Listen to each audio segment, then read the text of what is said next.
Profesora está en silencio. Gracias, Heraldo. Yo aquí, Maurielka. Bien. Buenos días, jóvenes estudiantes. Vamos a iniciar el curso de Derecho Penal Especial. Este es el grupo tercer año C. Hoy es miércoles 9 de junio. Voy a pasar la lista de los estudiantes que están aquí, que les di entrada. Está Alejandro Bremner, Ashley Marshall, Carlos Pardo, David Sánchez, Edilma Murillo, Eduardo Espinosa, Edwin Benítez, Elena Martínez, Esteban Villarreal, Heraldo Polanco, Jeiser Escobar, Joel Torres, John Miller, José Antonio Ponce, Joseph James, Joshua Prescott, Luis Hidalgo, María de los Ángeles Coto, Marolín Bieberach, Martín Torres, Maurielka White, Paola Fernanda Navarro, Reiniero Espinosa, Yadira Alcedo, Joailín Glizán, Edilma Murillo. Los mencioné a todos, ¿verdad? Bien. Vamos a dar la dinámica de hoy, que yo se la expliqué la clase pasada.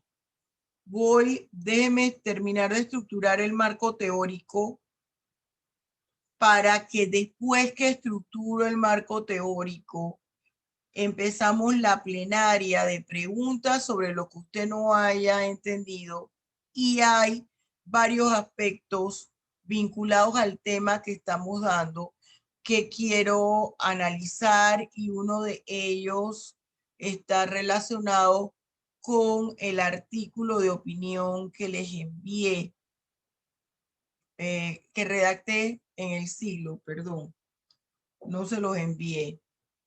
Vamos.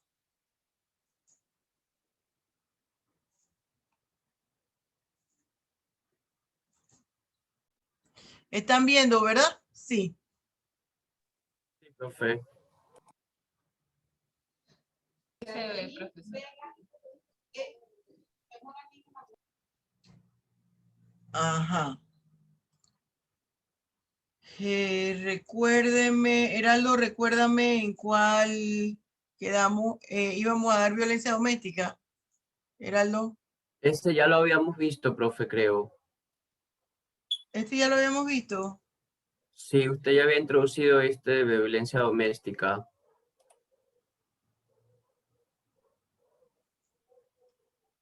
¿Sí? Todo esto ya lo di. No, profesor, lo había introducido brevemente el marco Solo teórico. el marco teórico. Ajá, Perfecto. ajá. Bien. Ok, gracias. Vamos Ok. entonces a hablar sobre aquí la violencia doméstica, el delito de violencia doméstica. Vamos a analizar las consideraciones generales. Dentro de esas consideraciones generales vemos en qué consisten los delitos contra el orden jurídico familiar y el Estado civil. Recuerden ustedes que el delito de violencia doméstica forma parte de los delitos contra el orden jurídico familiar y el Estado civil. ¿En qué consisten?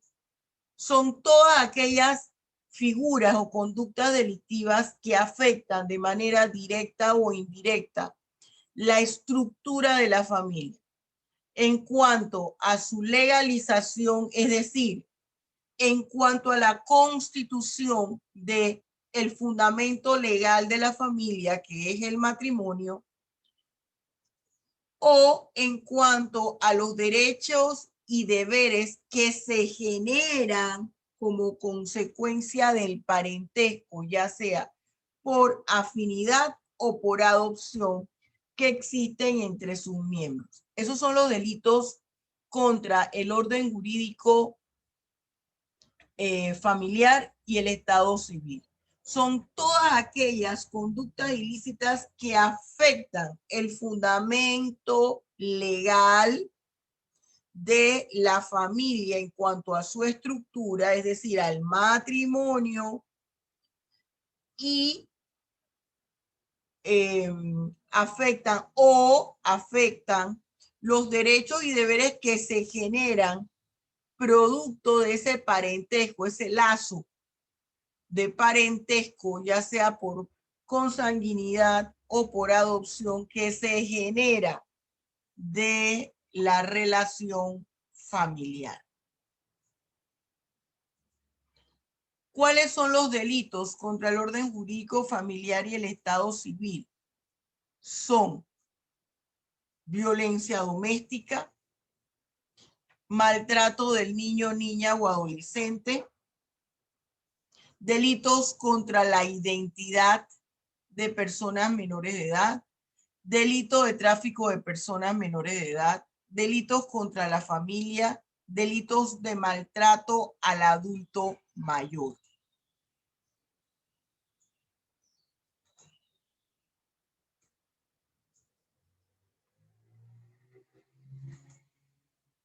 ¿Qué nos dice el Código Penal panameño sobre los delitos contra el orden jurídico familiar y el Estado civil? Nos dice lo siguiente.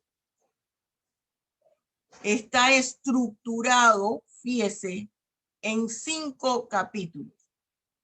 Violencia doméstica, capítulo 1.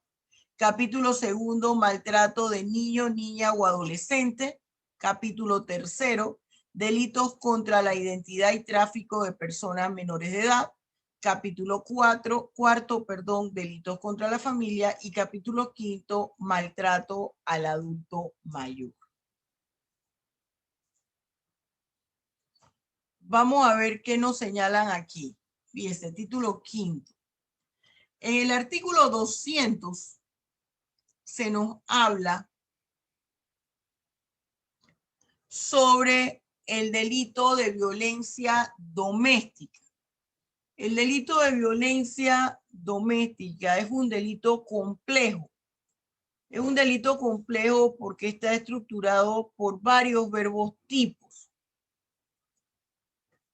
Dice, quien hostigue o agreda física, psicológica o patrimonialmente a otro miembro de la familia será sancionado con prisión de 5 a 8 años y tratamiento terapéutico multidisciplinario en un centro de salud estatal o particular que cuente con atención especializada, siempre que la conducta no constituya delitos sancionados con pena mayor. En cualquiera de estos casos, la autoridad competente aplicará las medidas de protección correspondientes a favor de las víctimas. Las medidas de protección están consagradas en el Código Procesal Penal. Medidas de protección a las víctimas. Nosotros vemos aquí que además este delito de violencia doméstica nos plantea, además de un tipo penal complejo, un tipo penal abierto. ¿Por qué? Porque si usted se fija, no tenemos una definición precisa aquí del hostigue, agreda o agreda física, psicológica o patrimonialmente. Está el hostigar, tenemos la definición desde el punto de vista de la doctrina. El hostigar implica que es el causar una molestia a una persona a tal punto que le altera totalmente, fíjese, totalmente su conducta, su comportamiento se ve afectado y cambia, varía. Ese es el hostigamiento. A diferencia del acoso, el acoso se hace con una sola conducta. En el hostigamiento tiene que haber una repetición reiterada de la conducta de tal manera que la víctima se sienta tan acorralada, tan desesperada, que su comportamiento varía de ser, por ejemplo, alegre, se vuelve introvertido. De decir todo lo que piensa, se vuelve reservado, ya no habla, ya no presenta emociones. Un ejemplo, no es que tiene que ser así. Estoy dando un ejemplo. Y la agresión, que es un daño o una lesión, que es física o psicológica, pero fíjese en la violencia, que hay algo que usted tiene que ver aquí. En la violencia doméstica generalmente hay hostigamiento y hay agresión. Sin embargo, nuestra legislación plantea las acciones independientes entre sí. Entonces, habría que evidenciar, que hay tanto agresión como hostigamiento. En la agresión patrimonial hace referencia cuando uno de los miembros en la familia no puede disponer unilateralmente de sus bienes, de los bienes que le pertenezcan, no del patrimonio familiar. Es decir, yo trabajo, devengo un salario, y si mi esposo me dice, dame dame tu paga, dame tu cheque, tu salario, yo soy el que lo voy a administrar, porque yo administro bien. Allí yo estaría siendo víctima de agresión patrimonial. Ojo, no solamente es la mujer, esto se puede dar con respecto al esposo, con respecto a un hijo que está trabajando y que la madre o el padre le dicen, dame lo que tú ganas, que yo te lo voy a administrar. Aquí no entran los menores de edad. El código de la familia, a menos que sea un menor de edad emancipado,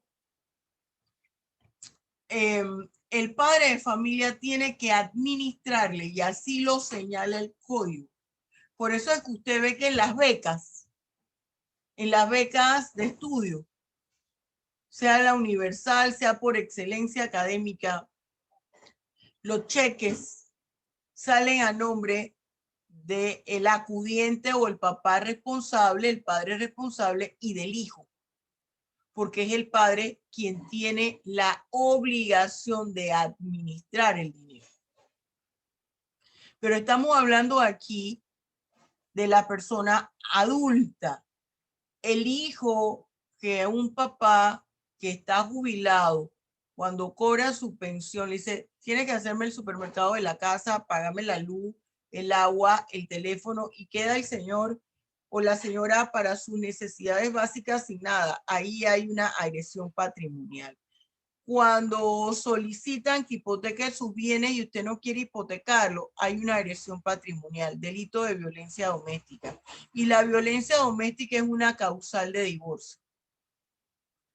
Ahora, el Código Penal me establece aquí, el Código Penal me establece aquí el concepto de familia. ¿Qué es lo que se entiende como familia? Personas que estén legalmente casadas, matrimonio, unión de hecho. La persona a veces dice, no, yo no me caso. Por lo que sea, yo no me caso. Pero no saben que independientemente que no se casen, si tienen 5 años consecutivos de vivir en el mismo lugar, de tener hijos en común, ya ese es un matrimonio de hecho, una unión de hecho, que ya puede inscribirse como tal y que le genera a ambas partes deberes y derechos.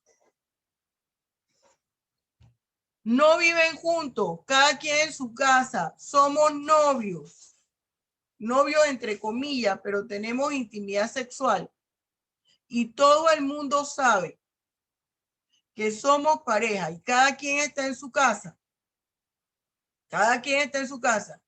y todas las actividades, festividades, viajan juntos, van a los eventos familiares juntos y todo el mundo sabe que es su novio o su novia porque han sido presentados como tal, ya eso se consideran familia. Es decir, si entre ellos hay moquetazos, se gritan tonterías, hay violencia doméstica, se puede argumentar violencia doméstica. Ustedes, tanto los muchachos como las muchachas, están estudiando derecho. Mire lo que le genera esa relación. No que usted tenga 2 años con su novio o su novia y van para todas partes, cada quien viviendo en su casa. No, ahí no pueden aducir. Ahí no pueden aducir violencia doméstica. Porque hablan de una relación de pareja cuya intención es de permanencia y se puede acreditar. Aun cuando no haya cumplido los 5 años, pero que se pueda acreditar, que haya un compromiso. El parentesco cercano son familia, 4º grado de consanguinidad, 2º afinidad. Personas que hayan procreado entre sí un hijo o una hija, aunque no se vean jamás, ni tengan relación entre ellos. Son familias porque los une un hijo. Por eso es que cuando las personas tienen hijos de otras parejas y usted se vuelve a casar, usted tiene que sentarse y explicarle a su nueva pareja. Y la nueva pareja debe entender que ese es un vínculo que no se va a romper. Y aunque no podemos estar todos juntos y ser felices, tiene que entender que hay situaciones de ese hijo, aun cuando sea mayor de edad, o de esa hija, hasta que ese hijo fallezca o hasta que el papá o la mamá fallezca, que va a tener que hablar con la mamá o el papá de ese hijo o de esa hija y que van a tener que sentarse cuando esa persona, ese hijo o esa hija tenga algún problema. Hijos o hijas menores de edad no comunes que convivan o no dentro de la familia. ¿Qué quiere decir? El hombre estuvo casado anteriormente, tuvo un hijo, o aunque no haya estado casado, tuvo un hijo con otra pareja, se casa con otra mujer y esa mujer tenía de su relación anterior otros hijos y los llevan a la casa y viven juntos. O los hijos puede que se queden con los progenitores anteriores o que estén con los abuelos o que estén con algún tío. Constituyen una familia.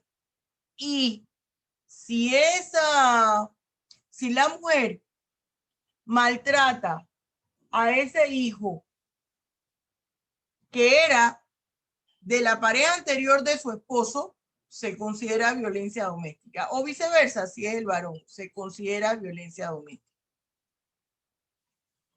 En el 201 me habla de un agravante si las lesiones físicas causadas producen una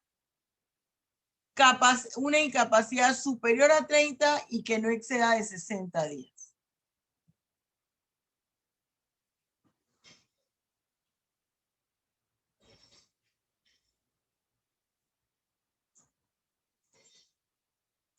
El delito de maltrato del niño, niña o adolescente. Están en los artículos que van del 202 al 204. Este es otro tipo penal abierto, porque dice, quien maltrate a una persona menor de edad.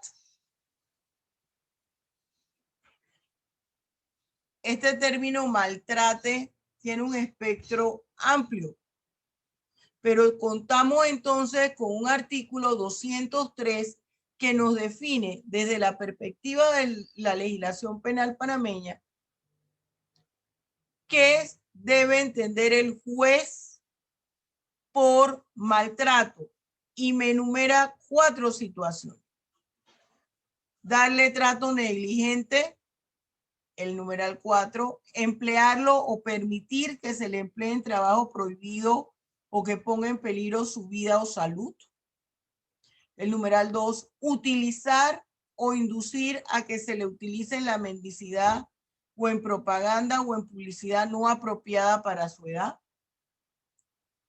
El numeral 1, encausar, permitir o hacer que se le cause daño físico, mental o emocional, incluyendo lesiones físicas ocasionadas por castigos corporales.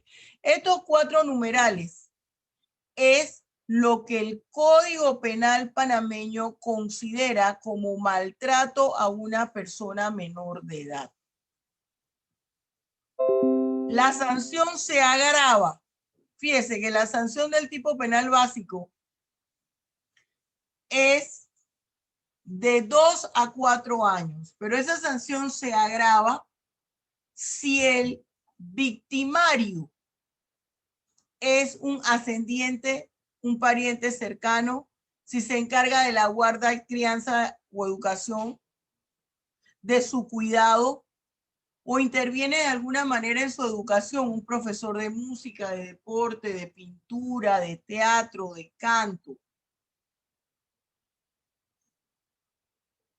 Es importante aquí, como otro agravante, está que la víctima sea una persona con discapacidad.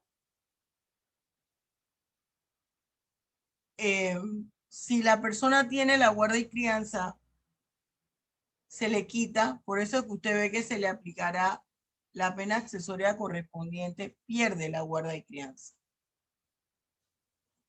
Este maltrato es hacerle daño. Si nosotros hacemos una síntesis de estos 4 numerales, implica llevar a cabo cualquier tipo de acción que le haga daño al menor o lo ponga en riesgo.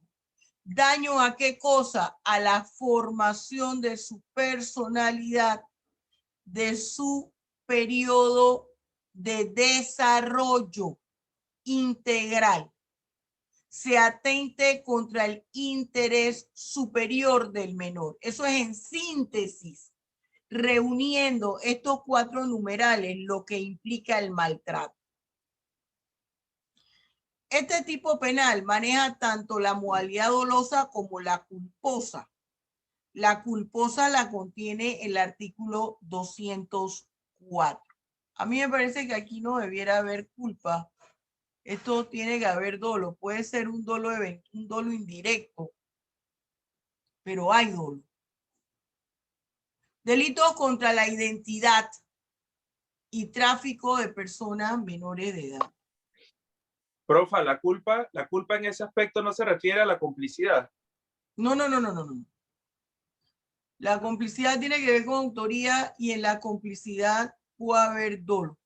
La culpa aquí es que pudo haber sido la inobservancia del deber de cuidado, pero aquí no, en este tipo de figura delictiva hay dolo, porque me lo está marcando y yo estoy diciendo que no estoy de acuerdo con la norma y estoy explicando el por qué. Aun cuando el 204 habla de la culpa o negligencia por el tipo de definición de maltrato. Y yo estoy afectando el interés superior del menor, estoy afectando el desarrollo integral de ese menor de edad. ¿Cómo yo no me voy a dar cuenta que si expongo al niño a que vaya a una esquina a vender en short o en ropa pegada, lo estoy exponiendo a que un pedófilo se lo lleve? Eso es de lógica o sentido común. A menos que yo sea una débil mental, tenga algún problema, alguna situación de enfermedad mental que me afecte mi capacidad de razonamiento, mi capacidad de entendimiento o que esté mal de la cabeza. Hay algo que yo quiero que observemos aquí. Los delitos contra la identidad de personas menores de edad. Miren lo que dice el capítulo. Delitos contra la identidad y tráfico de personas menores de edad. Volvemos a lo mismo de la redacción confusa de los tipos penales y de los capítulos. Aquí pasa lo mismo que con calumnia e injuria. Y usted escucha a todo el mundo calumnia e injuria, calumnia e injuria. Son dos figuras delictivas independientes. Entonces, aquí estamos hablando de dos figuras delictivas distintas. Delitos contra la identidad de personas menores de edad y el delito de tráfico de personas menores de edad.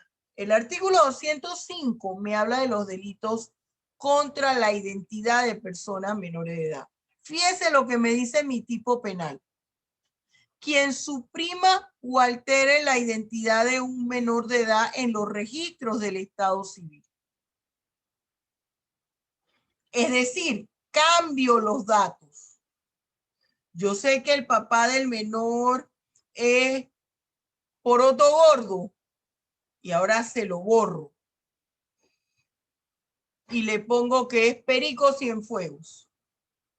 Yo estoy aquí alterando la identidad del menor. O pongo padre desconocido. Estoy alterando, y esto se da mucho. Esto se da mucho por el tráfico de menores. Fíjese, y la misma pena de 3 a 5 años, quien a sabiendas entre, mire que le tengo aquí una estrella en verde, en aqua, color aqua, entregue un menor de edad a una persona que no sea su progenitor o a quien no esté autorizado para recibirlo. Hay varias situaciones aquí. Nace el menor y al momento en que se lo van a entregar a la mamá tuvo una niña y le entregan un varón, o el varón que le entregan no es el de ella, o la niña que le entregan no es el de ella y lo sabe. Resulta que la niña que ella había tenido nació muerta y el papá de la niña le paga a la enfermera y hacen el cambio de chiquillo. Y le dan el muerto a la señora que parió la niña viva. Ahí hay un delito contra la identidad de personas menores de edad. Hay confusión en etiquetar a los menores. Hubo una vez un caso en el hospital del niño y decían error humano. Oiga, ¿cómo va a ser un error humano? Error humano, pues no, dejé el bisturí adentro y la persona se murió. No, no puede ser. Por eso es que al niño le ponen los piececitos para identificar inmediatamente las huellas dactilares. Dice, por ejemplo, el 206. Quien entregue con fines o medios ilícitos a un niño, niña o adolescente, a una persona que no sea su progenitor o a quien no esté autorizado para recibirlo. Tráfico de personas menores de edad. Sabe que ese no es el menor. La directora de la escuela sabe que ese no es el papá del menor. Sabe que no es la mamá del menor. No existe ninguna nota firmada por el acudiente de ese menor o los padres para que entreguen ese niño a otra persona y va y se lo lleva a la escuela. Tráfico de personas menores de edad. El que venda, ofrezca, entregue, transfiera o acepte a un niño, niña o adolescente a cambio de remuneración, pago o recompensa. Tráfico de personas menores de edad. Quien sustraiga, traslade, retenga o intente realizar el 208. esta conducta en una persona menor de edad con medios ilícitos, tales como secuestro, consentimiento fraudulento o forzado, la entrega o recepción de pago o beneficios ilícitos, con el fin de lograr el consentimiento de los padres, es decir, para coaccionar a los padres. Mire, esta figura delictiva, ambas, muchas veces para lograr el tráfico de menores, se cambia la identidad del menor. Sobre todo el tráfico de menores en cuanto a los bebés, porque las familias muy ricas en otros países que tienen problemas para procrear, quieren tener hijos, pero las parejas los quieren bebés recién nacidos. Son pocas las personas que quieren niños que tengan 1 año o 2 añitos, o que tengan meses, estén de meses, los quieren recién nacidos. Muchas veces un delito conlleva al otro.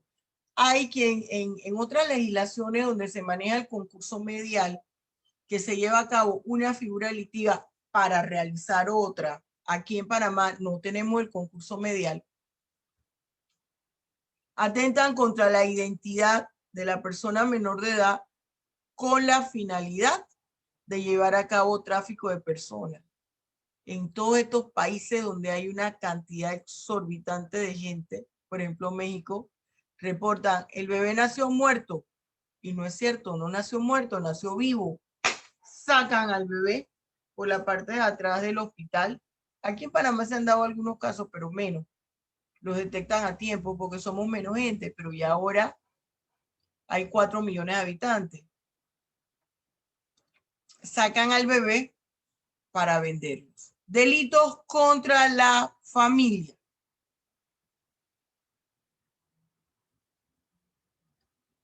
En los delitos contra la familia, estos tienen que ver con estos afectan el fundamento legal de la familia, que es el matrimonio. Fíjense, quienes contraigan matrimonio a sabiendas de que existe impedimento que cause nulidad absoluta, sabían que eran hermanos de padre, sabían que eran hermanos de madre y se casaron. Si alguno de los contrayentes oculta al otro que existe un impedimento que cause nulidad absoluta, la muchacha se enteró que con quien se iba a casar era hermano de padre de ella, pero guardó silencio.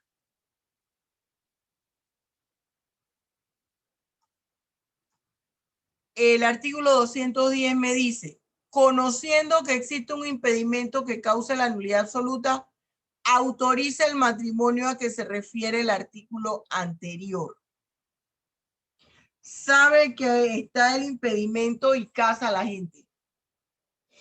El papá sabe que esa hija fue lo que nosotros hablamos folclóricamente aquí y en todo el mundo, fue una hija por fuera, pero dice ni maíz paloma que yo revelo aquí la verdad. Yo voy a guardar silencio y a lo mejor ni siquiera la muchacha sabe y la mamá de la muchacha es muerta. Pero el papá sí sabe cuando el muchacho se la presenta y escucha el nombre de la persona que esa es su hija. Se han dado muchísimos casos así. Sustraiga o se niegue, eluda, incumple o abandona su obligación alimentaria o sus deberes y obligaciones inherentes a la patria potestad, a su descendiente o ascendiente, o a quien tenga derecho legalmente a ello. No quiere pagar la pensión alimenticia del padre, porque no solamente la pensión alimenticia es del padre hacia los hijos, de los hijos hacia los padres también. Un esposo le puede pedir la pensión alimenticia a la esposa estando casado o la esposa al esposo estando casado. los hijos a los padres viviendo con ellos, les puede pedir solicitar legalmente la pensión alimenticia. El malversar los bienes que administran el ejercicio de la patria potestad, tutela o sobre bienes de personas incapaces o adultos mayores que no pueden valerse por sí mismos.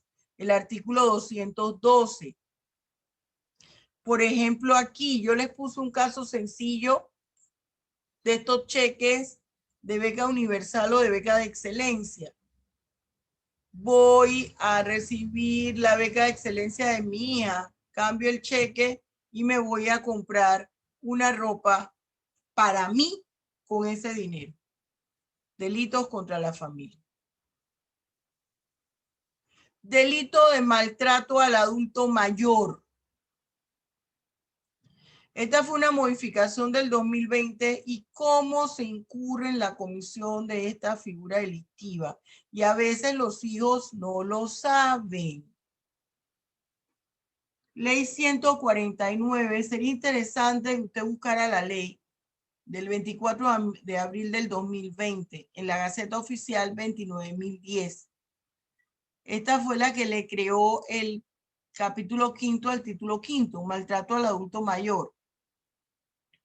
Mire, quien maltrate a un adulto mayor será sancionado con pena de 3 a 5 años. Y está el agravante por cuestión del parentesco. Dentro del 4º grado de consanguinidad ascendente, descendente o colateral, 2º grado de afinidad ascendente, descendente o colateral, el cónyuge, la persona encargada de cuidar al adulto mayor, la que administra el home care, o aquí le llamamos los asilos. Mire lo que dice el 212, que implica maltrato al adulto mayor. Y se lo voy a leer porque usted necesita conocerlo. Causar, permitir o hacer que se le cause daño físico, mental o emocional, incluyendo lesiones físicas ocasionadas por castigos corporales. Cuando usted le grita al abuelito, a la abuelita, a su papá que sea un adulto mayor o a su mamá que sea un adulto mayor, cuando le grita, le pega. Utilizar o inducir a que se le utilice en la mendicidad o propaganda o publicidad no apropiada para su edad. Lo pone a que pidan limosna, a que le den el dinero. Emplearlo o permitir que se le empleen trabajos prohibidos o que pongan en peligro su vida o su salud. Los ponen a trabajar en la construcción. A que le pegue bloque en la casa. Trato negligente. Someterlo a mala alimentación. Pero es que el abuelito y la abuelita o la mamá o el papá no quieren comer. Usted tiene que ver la manera de que ellos coman, aunque sea con sustitutos de leche. El 6, cuando yo le digo a los estudiantes, vaya a cumplir con cuando me dicen, profesora, tengo que llevar a mi mamá, o tengo que llevar a mi abuelo, o a una tía que es mayor. Yo siempre les digo, vaya a cumplir con sus compromisos familiares y les doy permiso. Y se quedan como extrañados y hay otros que están escuchando y dicen, por eso te van a dar permiso. Oiga, es que es una obligación, aunque su papá tenga el dinero para pagar la consulta médica y aunque tenga carro y maneje, y se valga por él mismo y no dependa de usted y le pide que lo acompañe al médico, usted tiene la obligación de hacerlo. O le pide, por favor, llévame a cobrar el cheque de jubilada o jubilado. Le dice su abuelito o su papá o su abuelita o un tío muy mayor que no tiene a nadie, no tiene hijos. Y no es porque usted vaya a recibir un cheque o no porque él no tenga dinero para pagar el taxi o el Uber, simple y sencillamente porque no se siente en condiciones y quiere que lo acompañe y usted no lo acompaña, esa es una forma de maltrato al adulto mayor. Aquí lo dice. No trasladarlo cuando sea necesario su cita médica o no procurarle de alguna atención, de alguna manera la atención médica en el hogar. En el trato negligente, que es muy amplio. A veces el abuelito quiere nada más que le escuchen la misma historia que le cuenta siempre que se sienta con usted. Ay, yo me acuerdo cuando estaba, y es la misma historia, o su papá o su mamá. Y usted dice, ay, este viejo ridículo me va a hablar de lo mismo. No quiero hablar contigo, estoy ocupado, o estoy ocupada, voy a estudiar, y mentira, no voy a estudiar nada. Esa es una forma de maltrato. Obligarlo o utilizarlo dentro del hogar como trabajador doméstico. Mire, es un peligro para el adulto mayor y para el niño o niña que esté cuidando. Si es un bebé, se le puede caer y le puede dar un infarto al ver que se muere el bebé y se muere él. Dice, como trabajador doméstico de limpieza o cuidador de infantes o en labores del hogar que una persona de su edad no deba realizar por su condición. El adulto mayor, aun cuando trabaje y esté jubilado, ojo, no, pero profesora, mi papá está jubilado y trabaja.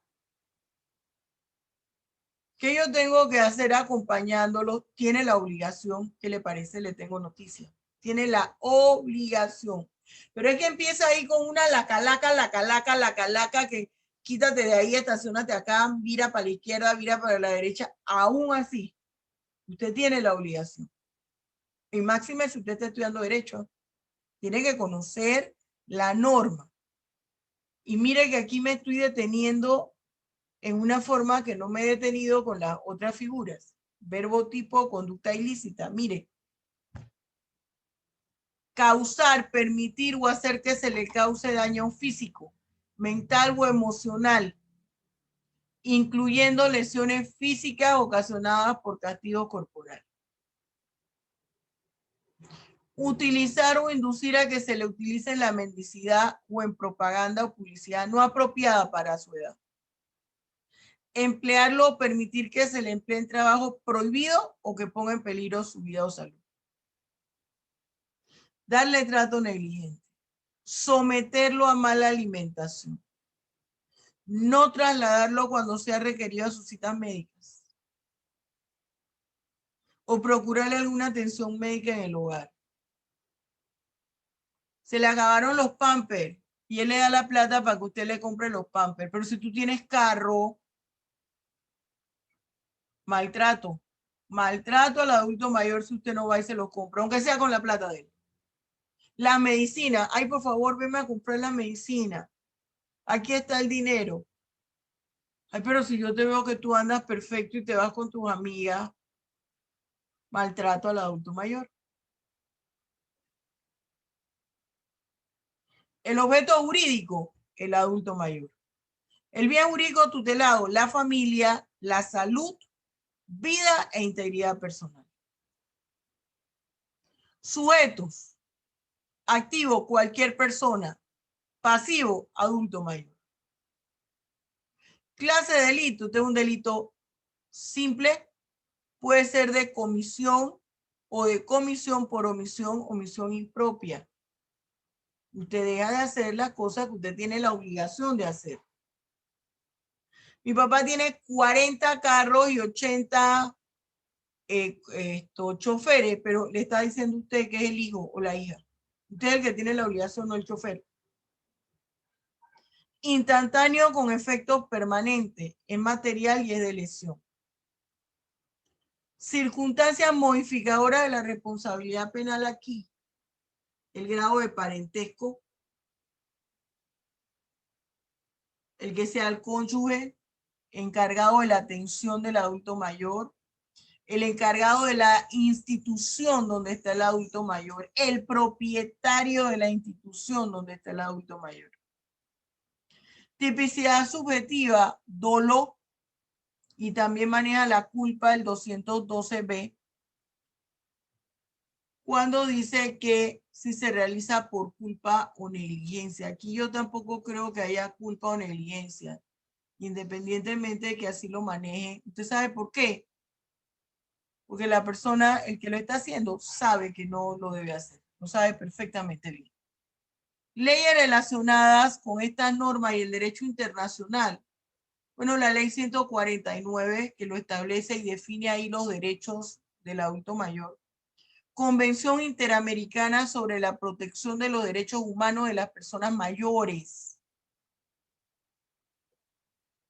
La ley 36 del 2 de agosto de 2016 que establece la normativa para la protección integral de los derechos de las personas adultas mayores. Cuando la persona pide el descuento de jubilado, ay, aquí no se da descuento a jubilado, y le contesta la cajera grosera que da ganas de sacar la mano y darle 2 cachetadas guajoloteras. Ahí hay una forma de maltrato al adulto mayor.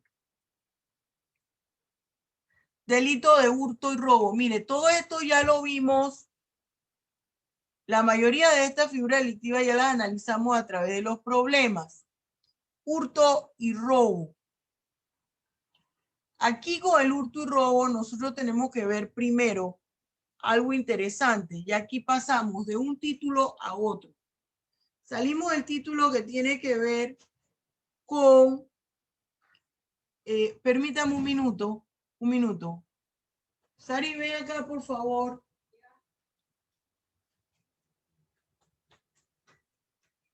Prepárame eso que tú haces con el limón. Ay, por favor, Sarita. Gracias. Bien. Hemos pasado del título del orden jurídico familiar y el estado civil al del patrimonio económico. ¿Qué pasa con el patrimonio económico? Dice, ¿qué se entiende por delitos contra el patrimonio económico? Son todas aquellas conductas ilícitas que afectan, ya sea de manera directa o indirecta, un bien o el conjunto de bienes, tanto muebles o inmuebles, que tienen una valoración económica para la persona afectada, para el propietario de ese bien, que puede ser una persona natural o una persona jurídica. Cuando nosotros hablamos de los delitos contra el patrimonio económico, eso nos conduce a realizar una distinción entre lo que es patrimonio económico y el orden económico. Fíjese, ¿en qué se diferencian los delitos contra el patrimonio económico y los delitos contra el orden económico? Aquí vimos qué se entiende por delitos contra el patrimonio económico.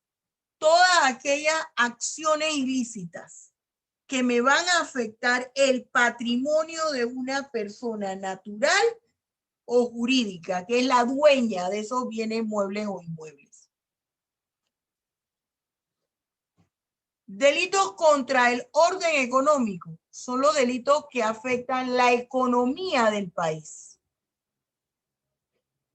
Desde el punto de vista industrial, bancario, financiero, político y social. Que ellos logran el bien común de la sociedad que conforma el Estado. Delitos contra el patrimonio, esos son delitos contra el orden económico.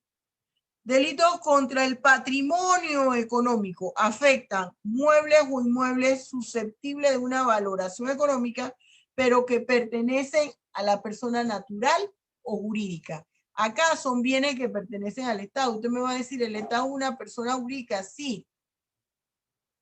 pero con otras connotaciones. ¿Cómo están conformados los delitos contra el orden económico? Mire, este es un título extenso. Fíjense todas las figuras delictivas que tiene. Delitos contra la libre competencia y los derechos de los consumidores y usuarios. Delitos de retención indebida de cuotas. Delito financiero. El delito de blanqueo de capitales.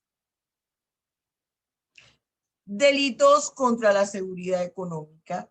Delitos contra la propiedad intelectual que se subdividen en delitos contra el derecho de autor y derechos conexos, delitos contra la propiedad industrial, delitos contra los derechos colectivos de los derechos indígenas y sus conocimientos tradicionales, delitos contra el Tesoro Nacional, de contrabando y defraudación aduanera, revelación de secretos empresariales cometidos con cheque y tarjeta de crédito, competencia desleal, insolvencia punible. Estos son los delitos contra el orden económico.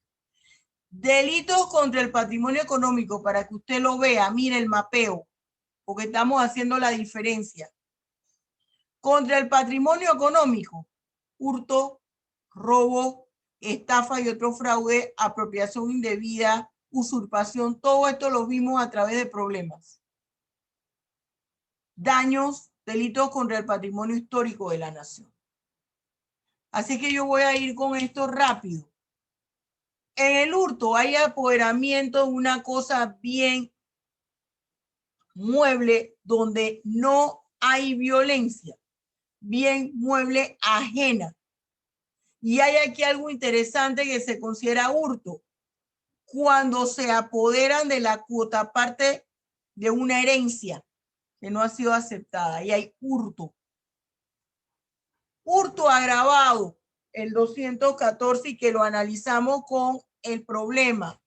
Si se comete en alguna oficina que está dando un servicio público, si se comete por medio de destreza, despojo, una persona, el carterista,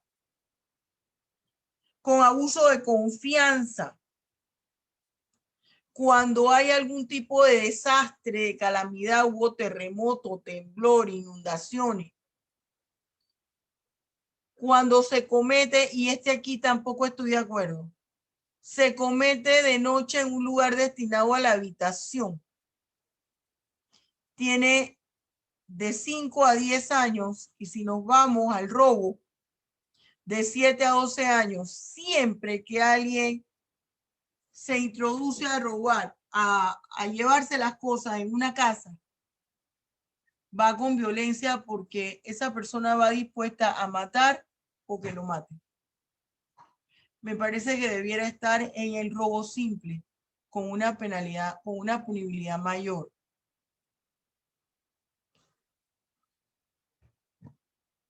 Bien, vamos a pasar a las otras formas de hurto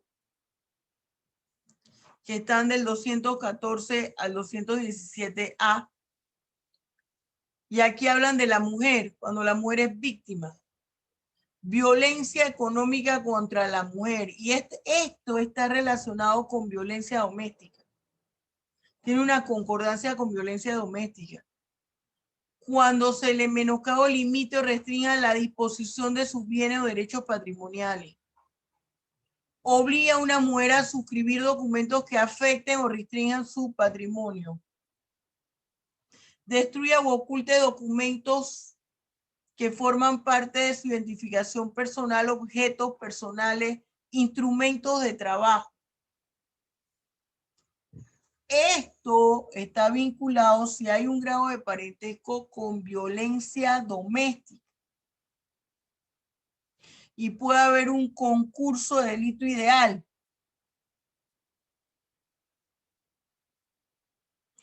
Cuando se apodere de un vehículo a motor y hay agravantes, intervienen 2 o más personas, si se saca del territorio nacional el vehículo, cuando forman parte de una organización criminal. Y mire aquí el 202.16, que es donde voy a hacer un énfasis. El que sin haber participado en la comisión del hecho y a sabiendas de su origen ilícito del carro, cuando se hurta un carro, lo maneje,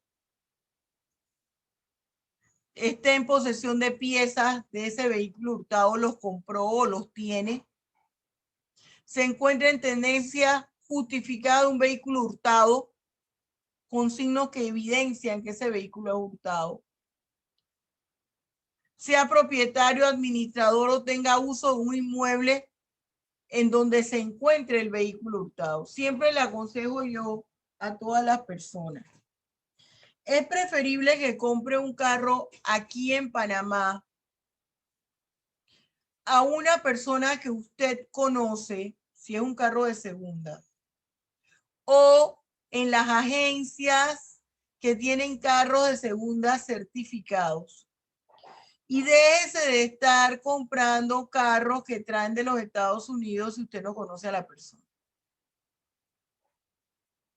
No estamos como antes, que iban a la antigua zona del canal y compraban allá los carros. Esto debe tener cuidado con eso. Usted no sabe ese carro qué problema tuvo en los Estados Unidos. Tuvo problema de droga, tuvo problema de homicidio, que allí mataron a alguna persona. Es preferible que compre los carros aquí en Panamá. El robo. Diferencia entre hurto y robo. En el robo hay violencia o intimidación en las personas. Podemos hablar de una violencia física o psicológica, que es la intimidación. Y se agrava cuando se utiliza armas, la persona está enmascarada, son dos o más personas, se afecta la libertad personal o causando lesión en perjuicio de un turista nacional o extranjero, contra conductores o usuarios de los transportes públicos, pero vemos que aquí a la gente poco o nada le interesa eso. ¿Qué relación existe entre los delitos de hurto y robo? Yo le puse aquí una tabla. En el hurto hay un apoderamiento de cosa mueble ajena. También es apoderamiento de una cosa mueble ajena. Acuérdense, son diferencias y similitudes en el robo. En el hurto no se ejerce violencia en cosas ni personas. En el robo sí. La tipicidad subjetiva del hurto solo es dolosa. En el robo también solo es doloso. Y en la clasificación de las figuras delictivas son iguales. Material ambos, instantáneo, efectos permanentes, de lesión, de acción, son simples, unisubjetivos y unisubsistentes. Pero en la fuerza o intimidación es donde varía. Por eso es que yo les digo que nosotros ya no debemos variar nuestra legislación para incorporar solo el robo. Esto que nosotros conocemos como hurto, convertirlo en robo simple. Y lo que conocemos como robo, la modalidad agravada del robo. Estafa y otro fraude que yo les expliqué con el problema. Y les hablaba que algunos manejan ese fraude como una forma de estafa. Ambos implican engaño. Pero en el fraude estamos hablando un engaño a una institución. Y fue el caso que se habló de la institución que se prestan servicios públicos, como es el caso de energía eléctrica, sistema de internet. Diferencia de estafa, diferencia y similitudes, estafa y robo. Se obtiene beneficio para sí o para un tercero en ambos. El beneficio se obtiene mediante engaño que ocasiona un error en la víctima. El fraude, un error en la víctima. En este caso, esa víctima es una institución. Ambos tienen dolo. Persona natural, la estafa. El fraude, persona jurídica, la comunidad o un grupo de personas que la conforman. Aquí en la estafa se obtiene un beneficio económico. Aquí ese beneficio económico consiste en que usted va a recibir un servicio público sin costo alguno, electricidad, agua potable, etc. Clase de delito igual, instantáneo, material, de acción, simple, ni subjetivo, ni subsistente. La apropiación indebida, y en el delito de la apropiación indebida, que vimos también aquí a través de un problema, que está en el artículo 227, yo les señalaba a ustedes que aquí el dueño del bien, que es una cosa mueble ajena, él le da el bien al victimario sin título traslaticio de dominio, es decir, él, esa cosa mueble ajena no le dice te la regalo, te la dono, te la hace, no. Le está diciendo te la entrego para que hagas esto. Te entrego las prendas para que las vendas y me entregue el dinero de venta a los 30 días y si no se vendió nada, las mismas prendas. Te entrego el carro para que vayas a Chiriquí por 15 días. A los 15 días me tienes que devolver mi carro y la persona se quedó con la prenda o con el carro. La apropiación indebida. Ahora, nosotros vamos a empezar. Fíjese, nosotros vamos a dar inicio a la plenaria. Acuérdense lo que les dije del horario.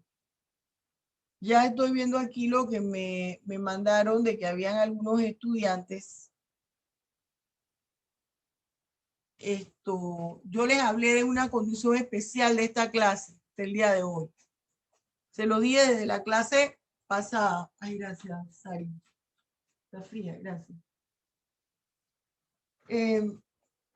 Se los hablé desde la clase pasada.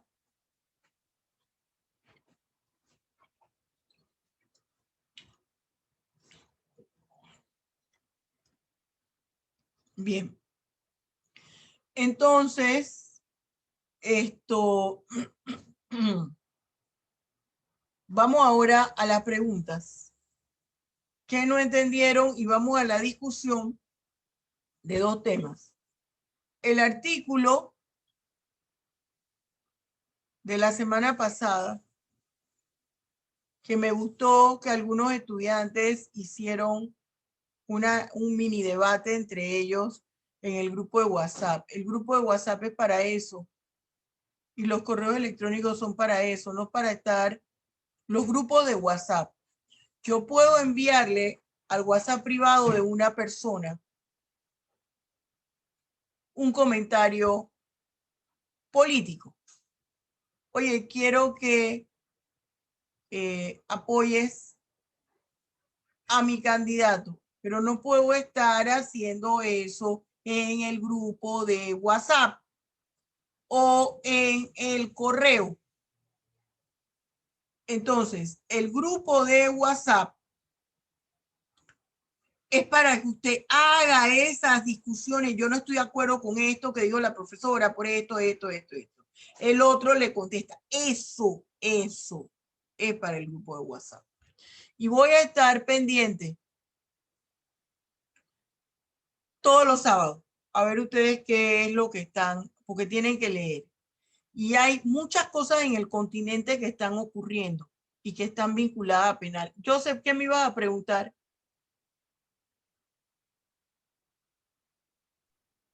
Buenos días, profesora. Ajá. Quería hacerle una pregunta con respecto, creo que estábamos hablando en ese momento cuando levanté la mano, del capítulo, el capítulo 5. Lo que quería, bueno, era una pregunta y un comentario. El comentario era que es bastante triste que hayan tenido que incluir esto en el Código Penal, porque debería ser algo ético, ¿no? Que formara parte de nosotros, porque irónicamente esa misma relación que hacemos con nuestros padres la tuvieron ellos con nosotros. Me Ujú. causaba curiosidad cuando usted decía que aunque te cuenten la misma historia varias veces, uno tiene que escucharlos. Cuando nosotros somos niños, repetimos y decimos cosas de nuestra imaginación y los papás muy atentamente nos escuchan. Así Entonces, es. por algo ético, yo creo que eso debería pues estar tácito, no debería estar plasmado aquí. Pero como sabemos, el derecho persigue a la sociedad, ¿no? Y se va actualizando conforme las necesidades. Y ahí es donde surge la pregunta. Mi código penal dice que este capítulo fue adicionado por el artículo 5 de la ley 149 del 2020 y Ujú. está en la Gaceta Oficial del 24 de abril del 2020. Entonces, nosotros sabemos que el año pasado, producto del encierro y la pandemia, se disminuyeron los delitos que tenían, los delitos comunes, pero se aumentaron los delitos de cuello blanco, pero también los de la familia, porque como nos Sí. obligaron a estar encerrados, ¿tiene algo que ver el encierro con el hecho de que se haya hecho la necesidad de incluir esto en el Código Penal? Mire, esto no tiene que ver nada con el encierro, sino ya esto se venía dando muchos casos, y le voy a decir una cosa, profesionales de renombre aquí en Panamá dejan a los papás, algunos los meten en un asilo, porque yo tengo que meter a mi papá o a mi mamá en un asilo si tienen su casa y si tienen los medios económicos para ponerle a una persona que lo cuide, o si yo tengo los medios económicos. Hay médicos famosísimos. Cuando estaba haciendo yo la maestría en investigación, en método de investigación y evaluación educativa, tuve que ir a hacer un estudio a los diferentes asilos que habían aquí en Panamá. Y fui tanto de clase baja, clase media, como los de clase alta. Y cuando yo fui a los de clase alta, a todos, pero voy a hablar de los de clase alta, era el denominador común en todos. Me decía la señora, no le voy a decir qué médico, o no le voy a decir qué abogado, o no le voy a decir qué servidor público, pero la mamá de la señora que usted ve allá, la señora que usted ve allá, el hijo es uno de los médicos más famosos de aquí, no viene. Viene minuto y medio, deja el carro afuera encendido. El 8 de diciembre le da un beso y se va con el carro encendido abajo porque tiene desayuno en su casa o comida y tiene que llevar a la esposa y toda una serie de cosas. Entonces, son situaciones que ya se venían repitiendo y se venían dando. El abogado famoso de una gran firma, igual. Ese iba en enero, un momentito, o un 24 de diciembre, quería que le tuvieran a la mamá lista a las 7 de la mañana, cuando esa hora la señora no se despertaba. Entraba y le decía, hola, ¿qué tal? Feliz Navidad, Año Nuevo, me voy. También abajo, no, que me están esperando, que tengo mil y una cosas. Sí, estaba aquí en Panamá. Y si no, solo llamaba y decía, dígale a mi mamá que feliz Navidad, se la voy a poner. No, mire, que es que esto es rápido. ¿Ve? Se fía. Usted me puede decir qué hizo esa mamá o qué hizo ese papá. Y no le voy a decir que eso sea una justificación. Lo que sucede es que usted tiene una obligación. Es un compromiso que usted tiene. Estos son situaciones que se iban dando, que se acentuaron los casos de violencia doméstica. Yo no entiendo que sea por la pandemia y le voy a explicar por qué. La familia, ¿para qué se creó? Para vivir junta o cada uno por su lado, para que todos convivamos juntos en una casa. ¿Cómo yo me voy a hastiar de ver a mi esposo o a mi esposa? ¿Cómo me voy a hastiar de estar todo el día con mi papá o con mi mamá o con mi hermano? Y entonces, ¿usted para qué se casó? ¿Para que usted tuvo un hijo? que a veces usted le quiere arrancar la cabeza al hijo, sí es cierto, o a la hija. Usted quiere arrancarle la cabeza, sí, pero esa es su hija, su hijo, usted lo parió, usted lo engendró, usted lo trajo al mundo. Que a veces usted quiere tirarle todas las pailas en la cabeza al esposo, sí es cierto, a la esposa, sí también. Pero si para eso se casó, para vivir juntos. Cuando se acentúa el problema de violencia doméstica es porque ya había un tema de violencia en ese núcleo familiar. Lo que sucede es que como no estábamos encerrados, el agresor le gritaba o maltrataba a la víctima y se iba al trabajo, o cada quien se iba a su trabajo. Y había un momento en que la persona no estaba con su agresor. Las violaciones sexuales en el núcleo familiar. Ya ese papá era un agresor sexual, o ese tío, o ese hermano, o la mamá. No se crean, jóvenes, que solamente es el varón. Si en el varón progenitor es feo, imagínense la madre que engendra, llevamos durante 9 meses nuestro hijo en el vientre. Hay casos horrorosos de mamá que han violado a sus hijos. Acuérdense que puede ser con violencia física o violencia psicológica. Ya estaba el problema allí. El problema ya estaba en el núcleo familiar. Lo destapa la pandemia. Es como la corrupción. Ya había problema de corrupción. La destapa la pandemia. Esto fue el detonante. Problemas en la educación. Ya existía una crisis educativa. Miren, jóvenes, en las universidades están una gran cantidad de maestrías. A todos los docentes se nos exige maestría en docencia superior. Y hay un módulo, aunque yo la di en 1901, la maestría en docencia superior, hay un módulo que habla de las TICs en el proceso educativo, en el proceso pedagógico, perdón. ¿Y cuáles son las TIC? El uso de las plataformas. Pero ¿qué pasa? ¿Qué es lo que daban en esas clases? ¿Cómo se hace un PowerPoint? Eso no es las TIC en los procesos pedagógicos. Y por eso usted ve que esto es un revolú, no que lo que pasa que estamos aprendiendo, no. Usted ya tenía que saber manejar las plataformas, aunque sea una plataforma. Usted ya lo debía saber, porque usted debía saber, todo profesor universitario, no importa la facultad o la carrera, debe tener un blog o un sitio web, todos. Así usted de diseño gráfico. Entonces ya usted tenía que aprender o saber manejar las redes. ¿Qué están dando en esas maestrías virtuales? 0 bolero. En esos diplomados virtuales, 0 bolero.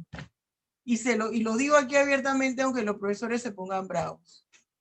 Claro, usted empapela la pared con sus cursos de entornos virtuales, pero la persona que le está dando eso, le está dando otra cosa, pues estamos hablando de teoría. ¿Qué hizo la pandemia? Poner sobre la mesa todo eso. Poner sobre la mesa todo eso. Eso fue todo. Eso fue todo.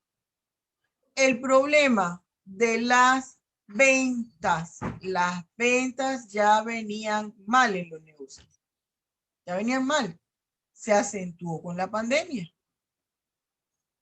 Ya había una crisis económica mundial que se acentúa con la pandemia. Y yo soy de las personas que piensan que esta fue una forma de cambiar las estrategias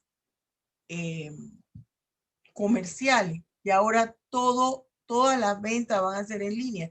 Ya yo voy a sacar mi P.O. Box para estar comprando en línea, porque esto es de que no, que si usted respira, le da COVID, que tiene que usar mascarilla, pantalla, casco. Entonces, todo es en línea. No ha visto que todas las tiendas en línea, en línea, en línea, en línea, en línea, en línea. Bien, jóvenes. Hay varios temas que están pasando en América Latina y que yo quiero que me les ponga, me le ubique una relación con el Código Penal. Yo hablé en este artículo en un caso específico. Era abuso sexual y derecho canónico. Quiero escucharlo a ustedes, su aporte, lo que usted considera, lo que usted crea y qué es lo que está pasando en América Latina que tiene que ver con derecho penal.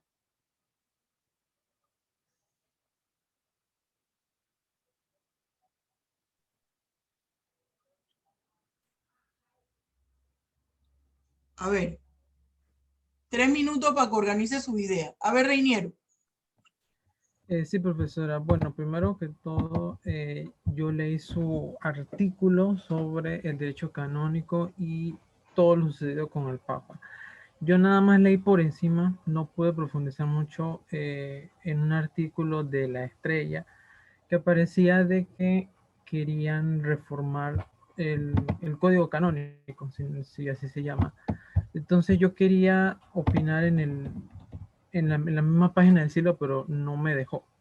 Y lo que quería decir era que lo que yo puedo suponer, yo no sé mucho de este tema, pero puedo suponer, de que quizás el Vaticano ha sido un poco suave con respecto al código canónico para dejar que los países puedan castigar a los sacerdotes, a los clérigos de acuerdo a sus leyes. Ahora, mi opinión es que al menos debe de estar previsto las definiciones de las conductas que se quieren castigar, algún tipo de pena accesoria o una pena principal acompañada de la legislación del país que el clérigo está. Y dentro de las tantas teorías, y son teorías que hay en internet, me gusta escucharlas porque siempre se ha dado los casos que hasta el propio Papa sabe de los problemas de violaciones a menores, de violaciones a monjas, de abusos, pero tiende a estar en silencio o a callarse porque sabe de que no le conviene o hay un grupo, usted sabe que son teorías conspiranoicas, que hay un grupo en la sombra que si se sabe, entonces lo mandan a matar y ese poco de cosas así. Lo que sí creo es que hasta los propios sacerdotes que están en los conclaves saben que sus compañeros, unos que otros, no todos, pero unos que otros, han tenido esas conductas. Pero por esa ley del silencio, simple y sencillamente no la denuncian, no la acusan. Hay una película que se llama Spotlight, creo que se llama así Spotlight, que un grupo de periodistas en Estados Unidos quería destapar un escándalo de abusos, pero al final se supo, pero terminó preso como uno que otro sacerdote. Eso es un caso de la vida real. Así que eso es lo que tengo que aportar. Esa es mi disertación. Bien, ¿quién más quiere aportar?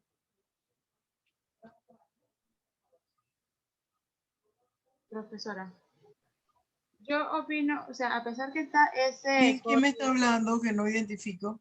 Bien, verá, es que estoy contra la luz porque tengo Bien, bien, ajá. tengo la laptop cargando. Sí, sí. Yo estuve leyendo y pues relacionado con lo que se ve, más bien es que, como dijo el compañero, ¿no? Ellos tienen conocimiento y saben de todo lo que está sucediendo, pero como se ha evolucionado las creencias y entre otras cosas, el temor es que si destapan eso, las personas digan cómo el mayor ejemplo o las personas con más rango, por ponerlo así, permiten eso? ¿Y con qué derecho vienen a decirnos a nosotros que debemos de seguir lo que dice la Biblia, lo que el Señor nos mandó, entre otras cosas, ¿no? Y eso se ha visto desde mucho antes de que todo esto se destapara sobre violaciones, abusos y entre otras cosas. En sí, ellos guardan muchos secretos y no lo divulgan por el miedo o por que, ¿cómo lo podemos decir? Que ya nosotros no los respetemos como una autoridad máxima. Bien. A ver, Yochoa. Bueno, la verdad es que a mí me parece muy interesante, ya que más que nada, por ejemplo, en esos casos de delitos sexuales, se hace las noticias de que, por ejemplo, un cura hizo algún tipo de acto libidinoso, violó a algún joven, y sin embargo, creo que se les escapa de la mente a las personas que más que nada, los que hacen esos delitos son las personas. O sea, a mi parecer se les olvida que son personas y de una vez piensan que es un padre, un cura o lo que sea. Se nos olvida que más que nada que la iglesia son las personas, no el templo. Se nos olvida que el Vaticano o lo que viene siendo el Papa y las religiones más que nada una organización religiosa en esos casos y que piensan que por algún motivo si alguna de esas personas hace algún tipo de esos actos, piensan que es culpa de diría yo, de la relación que tiene una persona con Dios. Y la verdad es que no es así. Es la misma persona que hace el acto, independientemente si es un papa, si es un padre, un sacerdote, lo que sea. Ahora, con respecto a las reformas y demás, sí, yo creo que la organización religiosa sí ha callado bastante por mucho tiempo lo que vienen siendo todos esos actos ilícitos que desde épocas antañas se han dado, solamente que no han sido muy sonados o bien los han querido callar, desde orgías que se hacían y demás actos que antes se veían. También me parece, con respecto a lo que dijo Reñero, que no han hecho alguna clasificación, una definición como tal en el derecho canónico. No lo he leído tampoco, sí sería ignorante si hablara mucho de eso. Y que si bien, a mi parecer, el Papa quiere de cierta manera callar lo que dice, la verdad yo no creo, porque sí ha hecho discursos sobre esos asuntos que si a los templos o a la organización religiosa le parecen un poco delicados, él ha hecho de cierta manera como frente a lo que vienen siendo ese tipo de situaciones. Bien. Esteban, después Alejandro y hablo yo. Ajá, Esteban. Sí, bueno, siguiendo la línea, yo siento que el derecho canónico debe pensar, replantearse en ya incorporar unas sanciones que busquen la resocialización y busquen la prevención de estos delitos. No solo los delitos sexuales, sino otros delitos que han pasado dentro, inclusive en el Vaticano. Recuerdo que cuando se dio la transición entre papas de Papa Benedicto XVI y Juan Pablo II pasaron muchas cosas. Inclusive se dio no sé si el asesinato o no sé si el suicidio, no sé, porque jamás se aclaró eso de que el contable del Vaticano amaneció muerto. Y eso es que es un misterio, nadie sabe qué pasó con él. Pero siento que se deben reformar en ese aspecto porque en Chile ocurrió casos de abuso sexual, también ocurrió aquí en Panamá y en otras partes de Latinoamérica y a nivel mundial. Y es necesario hacerle frente, no solo con las sanciones morales como se plantea la iglesia, sino ya replanteándose a medidas ya que busquen una solución efectiva. Bien, Alejandro. Sí, buenos días, profesora. Bueno, mi opinión es que lastimosamente, referente al derecho canónico, lastimosamente la corrupción que tanto invade a todos los gobiernos ha llegado también al plano religioso, al plano de la misma iglesia. Y lastimosamente, como dicen, he escuchado varias personas que dicen, si en estos momentos estuviéramos en los tiempos bíblicos, recordando el hecho de que Jesús llegó a un templo X y sacó a todos los recaudadores y todas las personas que estaban en ese momento allí, haría lo mismo en este momento con el Vaticano.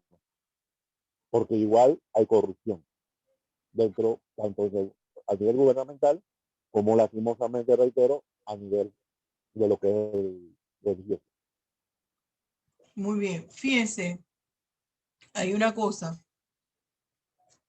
El derecho canónico, que el Código Penal, como el Código Penal canónico, debiera también ser claro y explícito.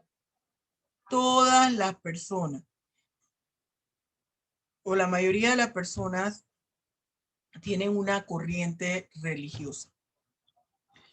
Esa corriente religiosa que tiene la persona, la institución que la regula, debe tener normas que aclaren, y esa redacción de esas normas deben ser claras, transparentes, para que las personas que siguen ese tipo de orientación religiosa tengan claridad en cómo deben actuar. La mayoría de las personas tienen una orientación cristiana católica. Esa es la religión que tiene más adeptos a nivel mundial.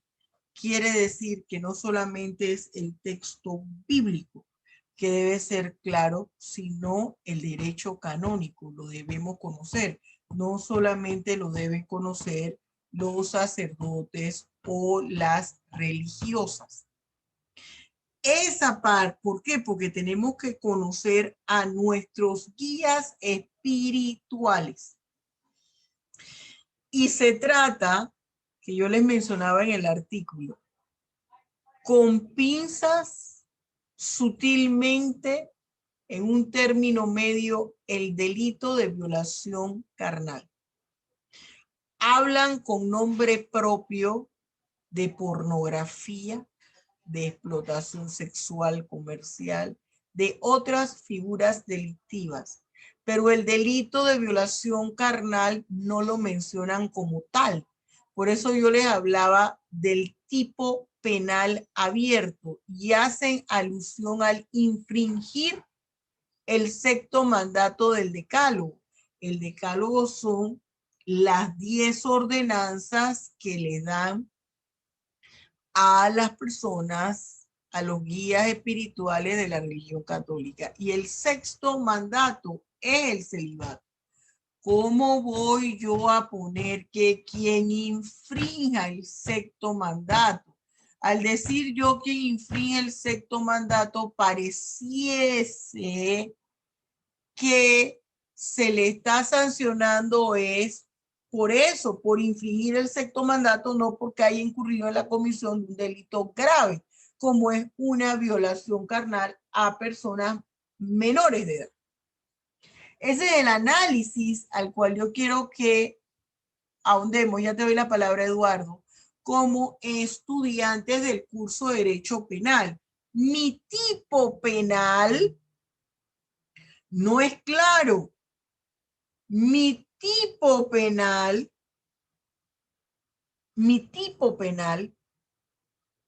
es abierto. Queda a la interpretación y no puede quedar a la interpretación. Dice aquí Mauriel, que escribió, ya te doy la palabra, Eduardo. El problema es que la gente confunde la religión en sí con la fe en Dios. Las religiones muchas veces desvían a la persona como nosotros, desvían, perdón, el verdadero mensaje, pero no podemos dejarnos llevar pensando de por ser personas como nosotros se le deben perdonar sus crímenes. Soy muy fiel a la frase, la iglesia es un hospital de pecadores, no un museo de santos, pero hay casos que no podemos ignorar. Y menos si involucra a una persona que se viste de una falsa moral. Es muy extraño que no se haya investigado a fondo, sabiendo que el Papa Francisco ha sido un poco revolucionario con sus con sus intervenciones y opiniones personales, sino el mismo sistema, dice Eduardo. Ajá, dime, Eduardo. Sí, profe, yo lo veo un punto de vista no solamente desde el punto de derecho penal, sino desde el punto de vista de derecho internacional, porque si bien es cierto, el Vaticano es un estado, una ciudad-estado, la forma como está dentro del país anfitrión en este caso, no se maneja según la conveniencia del, de lo que sucede, porque si bien es cierto, si ponemos el punto de vista del derecho internacional público, cada sacerdote viene siendo como una especie de representante del Vaticano, por lo cual está sujeto a lo que rige el derecho local. Pero hay como que una confusión, como ustedes mismos decían, dentro del derecho canónico, donde no está clara las cosas, si la iglesia como entidad eclesiástica o la iglesia como una entidad estatal. Entonces, esa confusión hace que básicamente los delitos como el abuso sexual, porque por ejemplo, Panamá, los delitos sexuales, lo que han salido a la luz, son porque ya son escandalosos y tienen que salir a la luz. Pero en los pueblitos pequeños, en los lugares donde quizá un periodista no llegue, ha habido casos de abuso sexual, pero que no salen a la luz porque no tienen los medios necesarios, o la misma iglesia como tal, los mismos jerarcas de la iglesia en Panamá los ocultan. Entonces ya no, como lo puse ahí, ya no es un sistema de quién es el que gobierna, sino del propio sistema en tal, que es el que tapa entonces el abuso sexual cometido por ese sacerdote. Está muy bien. A ver, Heraldo. Sí, profesora. Un aspecto que me llama la atención es el hecho de que la legislación nuestra dice que la Corte Suprema es la que tiene competencia para juzgar a los altos cargos de la Iglesia, como arzobispos y demás, u obispos, y otros líderes religiosos, que me llama la atención porque eso deja la puerta abierta, imagino que a los pastores de las grandes iglesias como Sana o algo así. Esa es una cosa que no entiendo por qué tiene que ser ese tribunal especial y no, esa jurisdicción especial, y no puede ser un tribunal, digamos que de circuito, o un tribunal, incluso un juzgado municipal o algo si fuera el caso. Pero vamos, no sé si eso constituye un privilegio, no sé cómo eso podría ser un objeto de análisis, pero es algo que me llama la atención.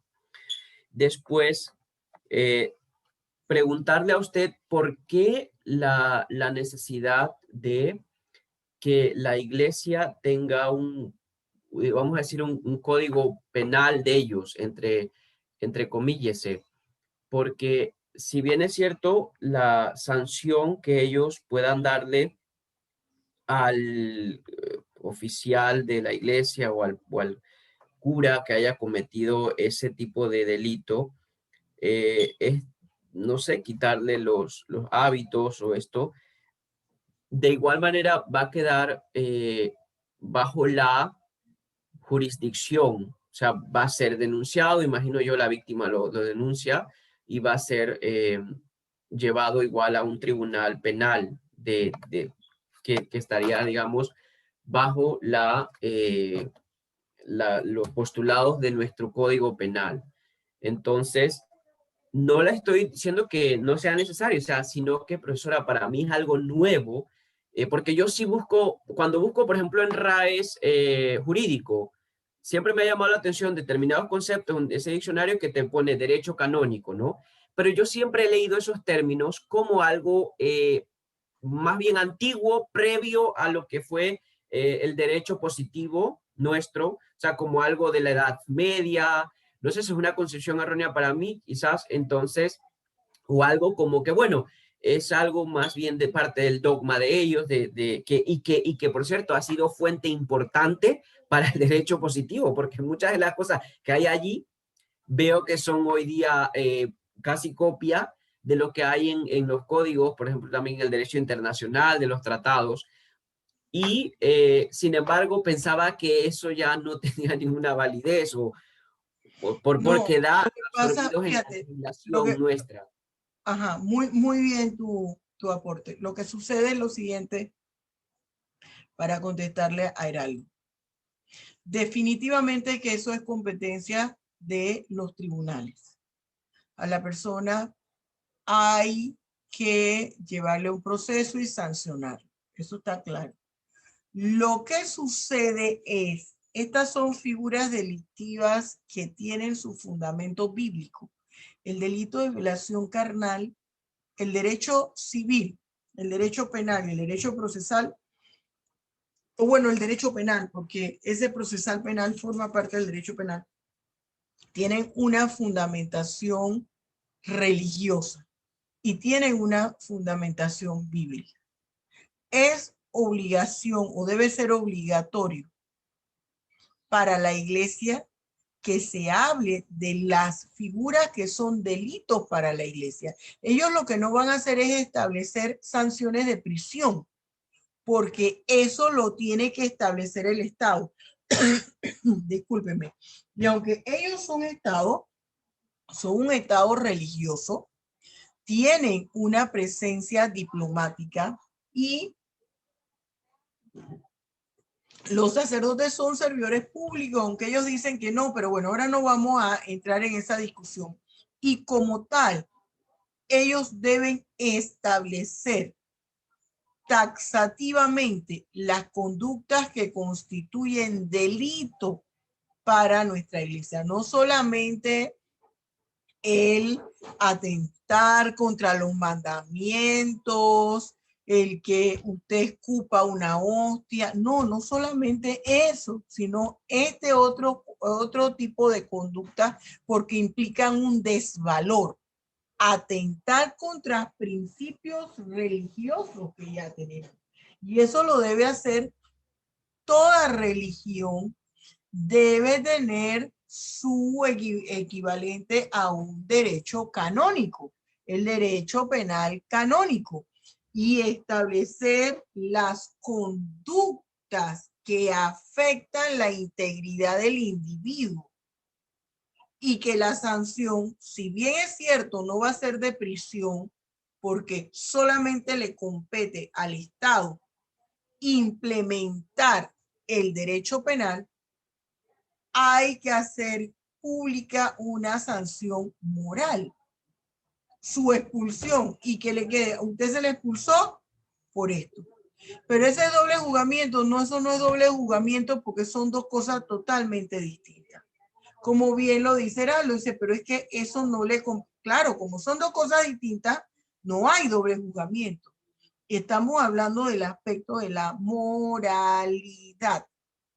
Y así el que practique el budismo, el hinduismo, ahora hay cualquier cantidad de religiones, aunque hay tres, son 5 fundamentales, pero hay 3 básicas, ¿no?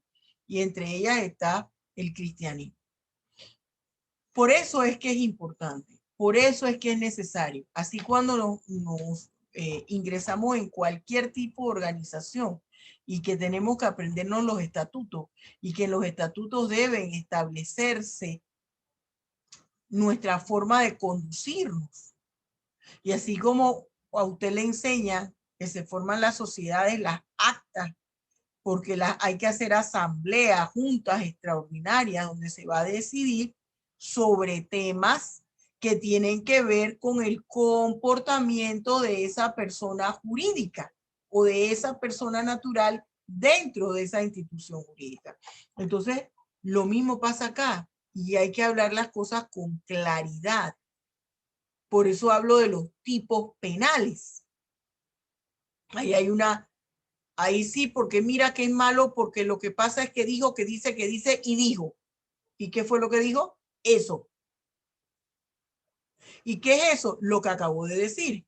¿Y qué fue lo que acabo de decir? Eso. Y así nos vamos. Profesora, sí, otra pregunta, porque entiendo lo que dice y eso es definitivamente muy necesario, o sea, que se llame las cosas por su nombre, ¿no? Que sea la claridad, eso, la taxatividad. Quizás un comentario más sociológico de otra naturaleza, diferente a la penal, pero tratando de ver cómo se puede, la salida también a esta problemática. Yo no sé, primero, ¿usted qué piensa de que se pueda debatir sobre el hecho de que los sacerdotes puedan casarse, como o sea, puedan tener un matrimonio como lo tienen los ministros de otras religiones? Eso por una parte. Sé que es polémico y que mucha gente se llevaría las manos a la cabeza. Y segundo, que hay temas de que, mire, yo conozco casos de sacerdotes que se han ordenado por voluntad de la madre o del padre, claro, ya tienen cierta edad que ahora quizás no pasaría, pero sí casi obligados. Nunca eligieron ese camino ni por vocación ni nada. Conozco el caso de otro sacerdote, esto se está grabando y creo que fue un sacerdote muy conocido en Panamá. Yo no sé usted qué tanto conozca del padre Dulcidio, que fue un caso de un sacerdote de La Chorrera, y que fue una persona, o es, porque hoy día es psicólogo y trabaja como profesor en una universidad, pero siento que una gran persona que a veces entra a la iglesia pensando que, por ejemplo, si su orientación es homosexual, va a encontrar la sanación a ello y va a ser, digamos, liberado, ¿no? Entonces, sin meterme ahora con el tema de las orientaciones sexuales, considero que meterte a la iglesia huyendo de esa tendencia constituye un riesgo, porque muchas veces cuando tú intentas presionar algo, eso todo el mundo lo sabe, o inhibirte ciertas manifestaciones de la conducta y de la biología, lo que tiendes es a veces a causar un daño externo, ¿no? Y tener eh, ciertas, o sea, es una pena, en resumidas cuentas, que alguien que es muy valioso de repente diga, es que bueno, me voy a meter al sacerdote porque así puedo estar más cerca de Dios y creo que puedo suprimir este pecado. Termino siendo desprestigiado y termino siendo condenado y todo lo que puede haber aportado desde fuera. Yo conozco gente que nunca se ha ordenado sacerdote y ha sido director de instituciones benéficas y ha dedicado su vida a la entrega de la labor social y ni se ha casado, quizás han hecho votos de castidad o algo, pero no han entrado como tal a la iglesia de líderes religiosos. Eso como los dos comentarios así más bien sociológicos o de otra índole. Muy bien, bueno, yo les voy a decir que yo tengo una apreciación muy personal sobre el estado civil de un guía espiritual. A mí me parece en lo personal que un guía espiritual de cualquier religión no debe casarse, porque el guía espiritual debe aprender, número uno, a poder controlar sus instintos. El guía espiritual habla o dice que tiene una comunicación directa con un ser superior. ¿Cómo usted lo demuestra? Dos, el usted casarse implica que va a tener una serie de problemas comunes que le va, pero para ejercer este tipo de profesión, le van a limitar el poder hacerlo. A ver, si su esposa le montó los cachos, le fue infiel, y usted es un guía espiritual y llega una persona a pedirle que le asesore y le dé consultoría porque usted es víctima de infidelidad, no puede. Usted tiene la cabeza así. El guía espiritual necesita estar en paz. Por eso es que me parece que este sistema de los monjes tibetanos es muy bueno. Usted tiene que estar en meditación. Entonces vienen otros problemas. Hay que pagar la casa, hay que pagar la luz, hay que pagar una serie de situaciones y tengo que recoger ese dinero. ¿Cómo hago? Ahora, yo no entiendo, perdóneme, una persona que le está hablando a usted, que usted no está solo, que tiene el espíritu del consolador del Espíritu Santo, y la persona se sale de la congregación porque se siente solo. Entonces, ¿qué pasó con todo lo que usted le habló a las personas que se iban a suicidar porque se sentían solos? Pero esa es mi opinión como Julia Sáenz. Ahora, hay una cosa. Si a mí no me gustan, salvo lo que acaba de decir Heraldo, que en todas partes se cuecen habas, que entren obligados. Si yo no estoy de acuerdo con los parámetros que pone la organización que usted me está ofreciendo, ¿qué hago? No entro. No entro, punto. Para después estar ahí, hay que no me dejan casarme, hay que me siento solo, hay que me salgo. No sea bobo. ¿Ves? No sea bobo. Y entonces hablan después. No es que estoy hablando de la soledad física, pero sí, lo que pasa es que ya usted está a otro nivel y usted está hablando del Espíritu Santo. Usted sabe lo que implica conocer en realidad el Espíritu Santo, muchachos. No hay otra cosa superior.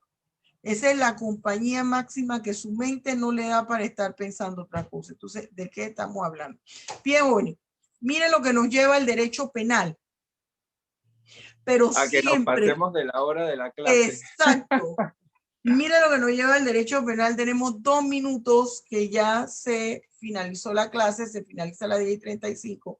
Profesora Pero Julia, ajá. Profesora Julia, yo creo que usted nos podría estar sentada aquí dándonos clases si no hubiera... No se ría porque voy a decir algo que a lo mejor no le va a gustar. Yo creo que usted no podría estar aquí sentada dándonos clases si no hubiera pasado por una formación y no hubiera estado de hecho metida en el derecho. Así como nadie me puede hablar a mí, yo no puedo hablarle a nadie de educar hijos porque nunca lo he hecho. Entonces a mí me resulta un poco contradictorio lo que usted dice porque nadie te puede decir, tienes que serle fiel a tu pareja y seguir con tu matrimonio porque el matrimonio es hasta la muerte cuando esa persona nunca ha estado en una relación de pareja. Entonces, sí me parece que son dos cosas, porque hablábamos de que son seres humanos, no pero son ahí entra una dioses cosa, ni nadie del otro mundo.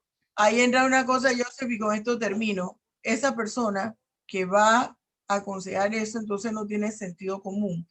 Y es mejor que se salga de eso y no va a servir si estudia psicología, porque usted no le puede jamás, como guía espiritual, ni como abogado, ni como nada, a una persona que le va a hablar. Usted tiene que analizar, es como el abogado, usted tiene que analizar lo que le están planteando.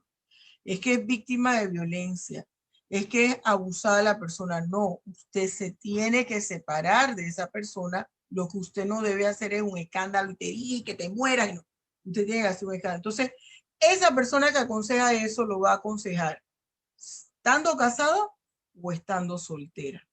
Se necesita un perfil. Ese es como el abogado que siempre le dice al cliente, pleitea. No, tú vas a cobrar aunque tu cliente pleitee o no pleitee, porque en la negociación también tú vas a cobrar.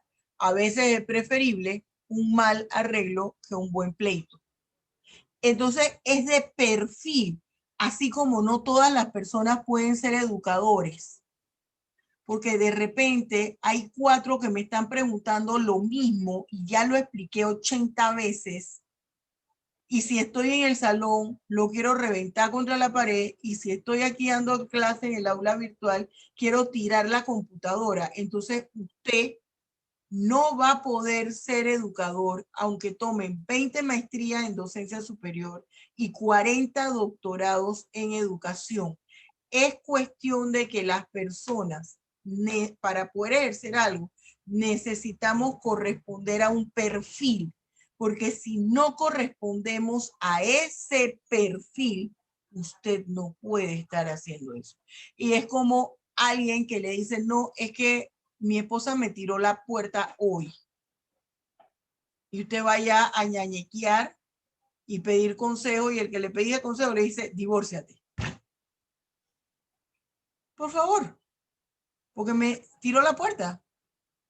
Se la tiro yo 2 veces. Cállate, pedazo de estúpido. No, eso es modo de chacoteo, eso no se hace, eso no se hace, eso es modo de chacoteo y con eso terminamos. Bien, muchachos, nos vemos. Nos vemos mañana. Bien, Luego. hasta luego, hasta mañana, Dios los bendiga.